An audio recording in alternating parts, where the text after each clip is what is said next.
Dawn at the airport. Cold, gray mist clings to the runway. A multi-million-dollar luxury jet sits motionless, completely grounded. The digital display flashes a chilling message.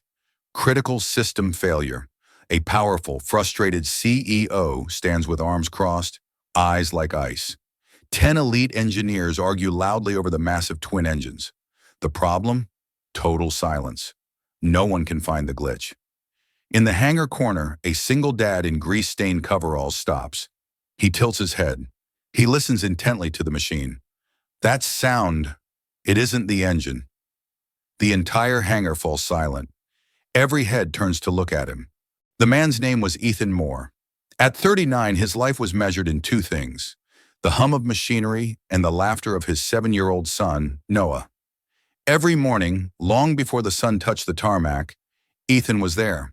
He worked the early shift as a basic maintenance technician for a luxury charter company. His job wasn't glamorous. He cleaned the cabins, checked the tire pressure, and performed the visual inspections that the real engineers felt were beneath them. He was a shadow in the hangar, a man who didn't touch the complex turbines. Ethan's hands were a map of his history: scars from old rivets, permanent grease under the fingernails, and the steady grip of a man who had built things to last. While the world saw a blue-collar worker in a faded jumpsuit, Ethan felt like a doctor for machines. To him, every aircraft had a heartbeat. He could feel it in the soles of his boots when the hangar doors groaned open, and he could smell a failing seal before it ever leaked a drop of hydraulic fluid. Across the airfield, a different world existed.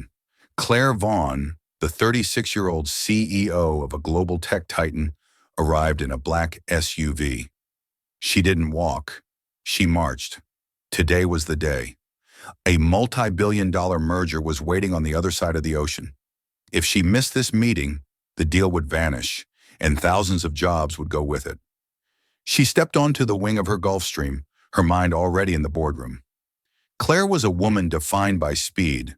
She lived in a world of fiber optics and instant execution.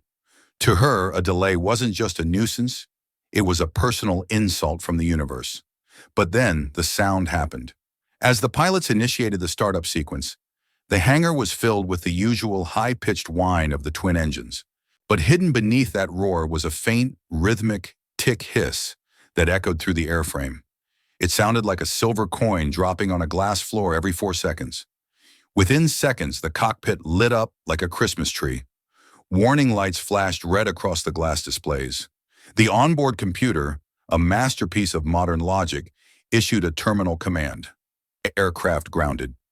Claire's face went pale, then red with fury. She stepped back onto the hangar floor, where a team of 10 senior aeronautical engineers was already scrambling. They were the best in the business, men with advanced degrees and decades of experience at Boeing and Airbus. They hooked up diagnostic laptops with cables that looked like ivy climbing the aircraft. They pulled up schematics on high-resolution tablets. They argued over fuel injectors and digital sensors. "Check the left turbine. The thermal sensor is spiking at 0.6%, one shouted.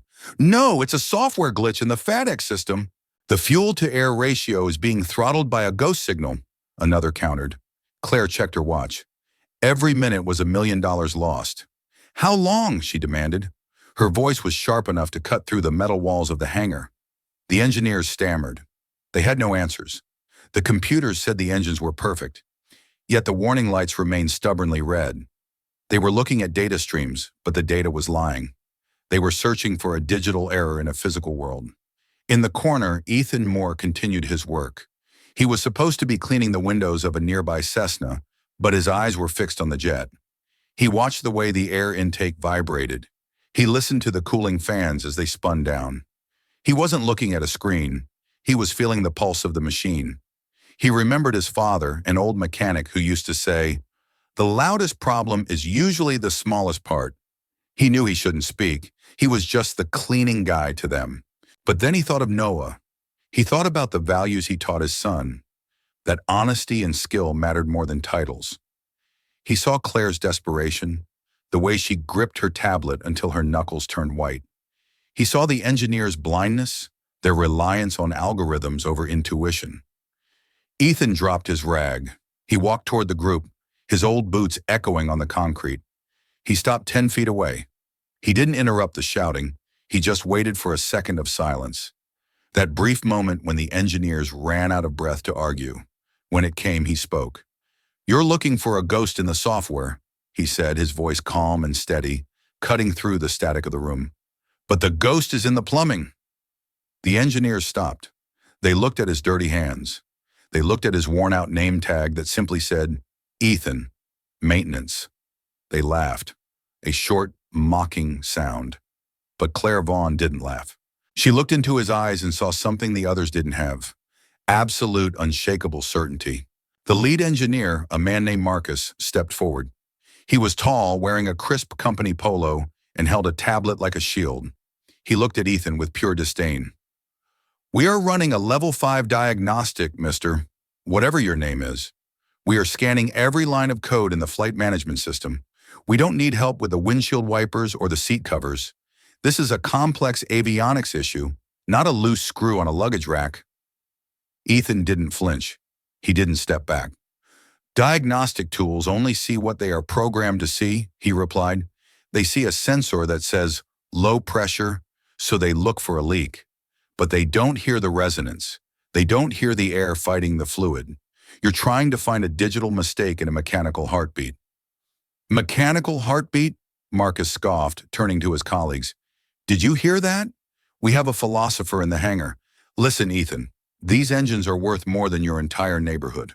If there was a heartbeat issue, the FIDEC would have logged it. Now move along before you get grease on the tarmac." The team ignored him, turning their backs as if he were a ghost. They split into 3 specialized groups. Group 1 tore into the left engine, pulling carbon fiber panels and checking the fuel lines with borescope cameras. They found nothing but pristine metal. Group 2 went into the cockpit, triple-checking the wiring harnesses and the electrical buses behind the instrument panel. Everything was seated perfectly, every connection gold-plated and secure. Group 3 analyzed the fuel chemistry in a portable lab, thinking perhaps there was microscopic contamination. The fuel was crystal clear. The tension in the hangar was suffocating. The smell of jet fuel, ozone, and human sweat filled the air. The mist outside had turned into a steady drizzle, tapping on the metal roof like a countdown. Claire was pacing a circle, her heels clicking like a metronome. 30 minutes, she whispered. "If this plane doesn't move in 30 minutes, the deal is dead. My board of directors will have my head by noon. I don't care who fixes it. I just want it fixed." Ethan stood by the auxiliary power unit. He wasn't looking at the sensors. He leaned his head against the cold, white fuselage of the jet. He closed his eyes, tuning out the shouting, tuning out the hum of the laptops. He focused on the silence between the noises. He imagined the fluid moving through the veins of the plane, searching for the obstruction. "Try it again," he thought. "Give it one more breath. Let me hear you speak." As if sensing his thought, the pilot tried another start sequence. The tick hiss returned. To the engineers, it was just background noise, a byproduct of high-performance machinery. To Ethan, it was a roadmap. He moved his hand along the belly of the plane, feeling for a vibration that shouldn't be there. He felt the cold metal beneath his palm, and then a rhythmic thrum, like a heart murmur. He felt it, a tiny, irregular shudder near the secondary hydraulic bypass, tucked deep inside the wing root. It was so faint that a computer sensor, designed to look for catastrophic failures, would filter it out as normal operating vibration. But to a human ear, to a man who had spent his youth in the vibrating belly of C-130 cargo planes in the middle of a desert storm, it was a scream for help. "It's not the engine," Ethan muttered to himself. "It's the timing of the return line. It's struggling to breathe." Marcus, the lead engineer, overheard him while walking past to consult with his team. He snapped, "Enough! You've been hovering here for an hour like a vulture. You're distracting the professionals. Security, get this man back to his station before he accidentally trips over a $5,000 cable. We're losing time and this man is babbling about breathing aircraft." But Claire Vaughn had seen enough of the professionals. She had seen them fail for 2 hours. She had seen them spend a fortune on digital tools that yielded 0 results. She walked straight up to Ethan. She was shorter than him, but her presence was massive, fueled by a mixture of desperation and raw authority. She looked at his grease-stained face, then at the team of engineers who were sweating and staring at their screens with trembling hands. "You," she said, pointing at Ethan. "Who are you? Truly, because the experts I'm paying $500 an hour can't even tell me if I'll be in the air by lunch." Ethan stood up straight. He didn't look down at his boots. "My name is Ethan Moore. I'm a maintenance tech. I've spent 20 years listening to things break so I could learn how to keep them from falling out of the sky. I don't have a tablet, Ms. Vaughn, and I don't have a diagnostic suite. But I have 2 decades of scar tissue that tells me when a machine is lying to its computer. And I know why your plane won't fly." The hangar went dead silent. The security guards, who had started to move toward Ethan, paused. The engineers looked on in shock. One of them actually dropped his stylus, the sound echoing on the concrete. "He's a janitor, Ms. Vaughn!" Marcus yelled, his voice cracking with desperation. "He's a glorified handyman. We are talking about a $60 million piece of aerospace technology. You cannot listen to a man who probably hasn't read a manual since the 90s. If we let him touch this, the insurance will be voided before he even turns a wrench." Claire ignored Marcus. She kept her eyes locked on Ethan's. "The smartest people in this room tell me the plane is broken, but they can't tell me why. You're telling me you can. Give me one reason why I should trust a man who washes windows over a man with a PhD from MIT. Ethan smiled sadly. It wasn't a smile of arrogance. It was a smile of experience. Because a PhD teaches you how the engine should work based on a perfect model in a textbook. My life taught me how it actually works when the metal gets old, the air gets cold, and the parts start to argue with each other. A computer only knows what broken looks like. I know what pain sounds like in a machine. I'm not looking for an error code, Ms. Vaughn. I'm looking for the truth." Claire stared at him for 5 long seconds. The world seemed to stop. She saw Marcus's fear and Ethan's quiet dignity. Then she stepped aside. "Prove it. And Marcus, if you say one more word about his job title, you're fired before the engines start. If you believe that sometimes the answer isn't in the data, but in the art of listening, subscribe now so you don't miss the moment everything changes." "I'm just a maintenance guy," Ethan said, his voice dropping an octave as he realized the weight of what he was about to do. The humility in his tone was a sharp contrast to the arrogance of the men surrounding him. He wasn't doing this for the glory. He was doing it because the machine was hurting, and he was the only one who could hear it. Claire looked him up and down. She saw the calluses on his fingers.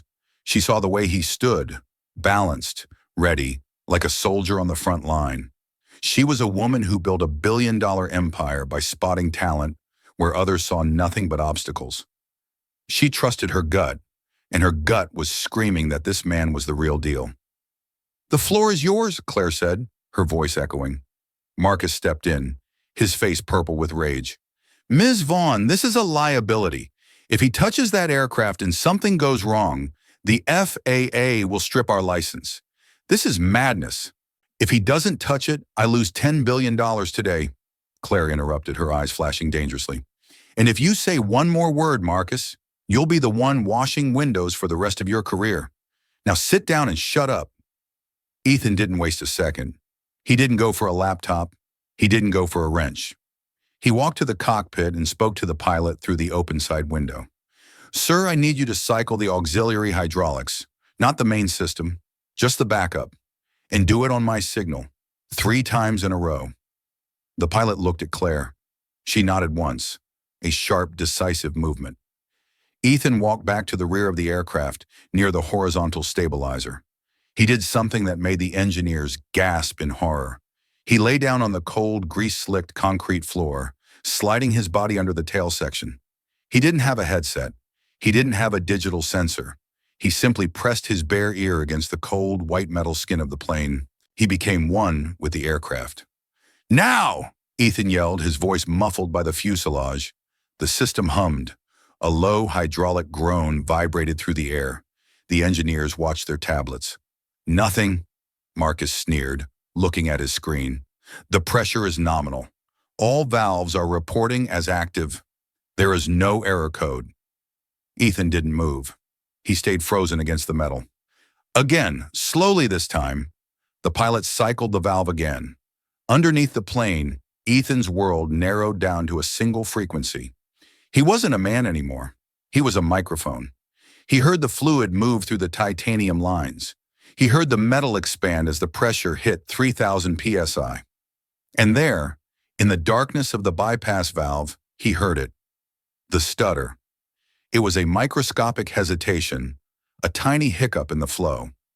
A valve that was supposed to snap open in exactly 0.05 seconds was taking 0.08.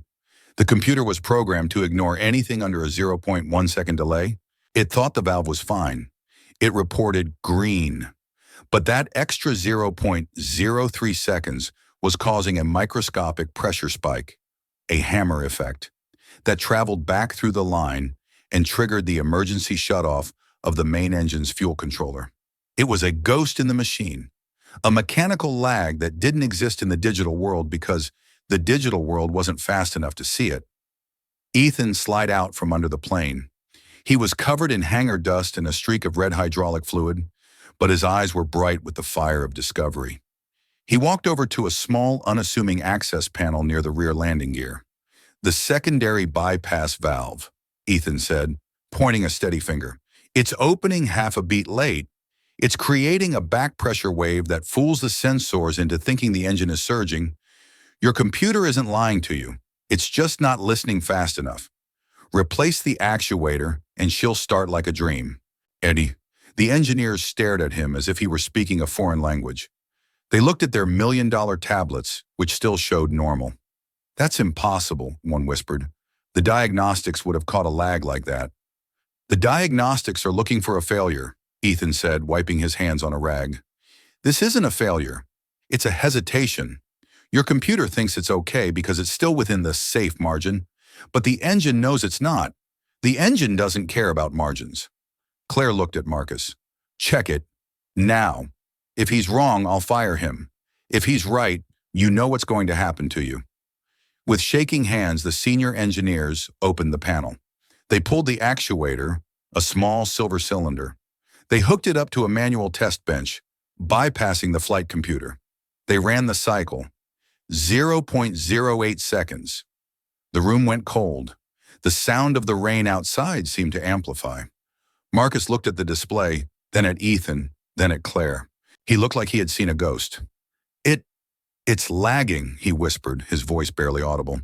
"He's right, by 0.03 of a second." The silence that followed was heavier than the plane itself. In an instant, the hierarchy of the hangar had flipped. The men with the degrees were suddenly the assistants, and the man with the rag was the commander. Marcus stepped back, his tablet now looking like a useless toy in his hands. "Fix it," Claire ordered. Her voice was no longer icy. It was energized, vibrating with a new kind of respect. The engineers didn't argue. They moved with a desperate speed they hadn't shown all morning. They weren't checking their screens anymore. They were looking at the parts. They swapped the faulty actuator with a spare from the emergency locker. They bolted the panel back into place with the precision of watchmakers. Ethan stood back, returning to his corner, picking up his cleaning cloth as if he hadn't just saved a multi-billion-dollar deal. "Start it up," Claire commanded, standing by the wing. The engines began their low, guttural whine. The tick hiss was gone. In its place was a smooth, melodic roar, a perfect, continuous chord of power. The cockpit displays stayed green. No warnings, no red lights. The aircraft was alive, breathing with a strength it hadn't shown since it left the factory. The pilots gave a thumbs up from the window, their faces lit with relief. The ground crew began pulling the chocks. The mist was clearing, and a pale sun was starting to break through the clouds. Claire stood at the base of the stairs. She looked at her watch. She had 10 minutes to spare, enough time to make the flight and save her empire. She turned toward the hangar, searching for the man in the blue jumpsuit. She found Ethan. He was already back at the Cessna, wiping down the wings, his head down, focused on his original task. She walked over to him, her silk suit contrasting with the grease on his boots. The engineers watched from a distance. humbled and silent. "Where did you learn to do that?" Claire asked. Her tone was genuinely curious, stripped of all her CEO armor. Ethan stopped his work. He didn't look for praise or a check. "I was a crew chief for military transport planes for 12 years, he said simply. "In the desert, you don't have diagnostic computers that work in the heat. You don't have spare parts that arrive in an hour. You have your ears, your hands, and the sound of the sand in the turbines. If you don't listen, people die. I learned to hear the difference between a machine that's running and a machine that's singing." Claire nodded slowly. She realized she had walked past this man every morning for months and never seen him. She had looked at his uniform, his job title, and the rag in his hand, but she had never looked at his soul. She had been blinded by the very data she relied on to run her company. "I don't just want you to fix my plane, Mr. Moore," Claire said. "I want you to make sure it never breaks again. I want that ear of yours on every aircraft I own." She turned to her assistant, who was waiting by the SUV. "Clear his schedule. He's coming with us to London. We need a technical lead on site." "I can't," Ethan said. Claire paused, one foot on the stairs of her jet. She turned back, incredulous. "I'm offering you a career, Ethan. I'm offering you a seat at the table. Name your price. Whatever you're making now, I'll tenfold it." "It's not about the money," Ethan replied, a soft smile playing on his lips. "My son, Noah, is at the daycare down the street. It's my turn to pick him up at 4 p.m. If I go to London, I miss his soccer practice. I don't miss that, ever, not for all the billions in the world." The jet took off, piercing the morning clouds and disappearing into the blue. Claire made it to her meeting. The contract was signed, the merger was a success, and the newspapers hailed her as a genius. But for the first time in her life, she wasn't thinking about the numbers or the headlines. She was thinking about a man in a grease-stained jumpsuit who had more integrity than any board member she had ever met. She thought about how many Ethans she had overlooked in her rise to power. People with deep, quiet skills who didn't fit the mold of a corporate ladder climber. A few days later, Ethan was summoned to the corporate office. He showed up in his best jeans and a clean shirt, feeling out of place among the glass and steel. He expected to be told his contract was being terminated for stepping out of line or for refusing the CEO's offer. He even prepared a small speech to thank them for the opportunity to help. Instead, he found Claire Vaughn waiting for him in a boardroom that overlooked the entire city. She wasn't wearing her Ice Queen mask. She looked tired, but for the first time, she looked at peace. On the table was a new contract. "We're creating a new position," she said, sliding the folder toward him. "Head of Technical Integrity for Vaughn Global. You won't be cleaning windows. You'll be overseeing the entire fleet's maintenance protocols. You'll be the one who trains the engineers to actually listen. You'll teach them that the machine is more than just a series of diagnostic reports." Ethan looked at the salary. It was more than he had hoped to earn in a lifetime. It was enough to move to a better neighborhood, to buy Noah the bike he wanted, and to never worry about a medical bill again. But he didn't look at the money first. He looked at the section titled Working Hours. "I need to be out by 4 p.m., Ethan said, looking her in the eye. "Every day. No exceptions for emergencies. If the plane can't wait, it's not the right plane. My son is my first priority. I won't sacrifice his childhood for a title, no matter how much it pays." Claire smiled. It was a warm, genuine smile, the kind that changed the room. "The company car will be at the hangar at 3:45 to take you to the daycare, and we've already set up a scholarship fund for Noah. Consider it part of the listening fee.